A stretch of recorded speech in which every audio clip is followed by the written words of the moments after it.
Nariyan pa rin ang surge ng northeast monsoon o paglakas ng hanging amihan at ayon sa pag-asa hanggang bukas na lang ito. Pagkatapos ng araw ng Huwebes ay posibleng tuluyang humina na ang malamig na amihan o mag-concentrate na lamang ito sa hilagang bahagi ng Luzon. Sa susunod na mga araw, mapapalitan na ito ng mainit na hanging silangan mula sa dagat Pasipiko at o yung tinatawag nating easterlies. Bukas makararanas ng mahinang pag-ulan at kaulapan ang Cagayan Valley, Cordillera Region, Aurora. At Aurora pulupulong pag-ulan naman sa Metro Manila, Ilocos Region, Calabarzon at nalalabing bahagi ng gitnang Luzon.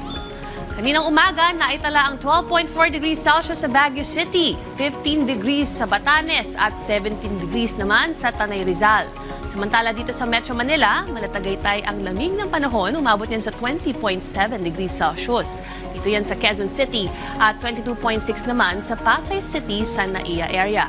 Halos mahigit isang linggo na rin ang surge ng northeast monsoon. Posibleng by next week ay tuluyan na yang mawawala ang amihan at uumpisa na ang tag-init sa bansa. Samantala, silipin na natin ang 3-day forecast, ilang mga pangunahing lungsod sa bansa.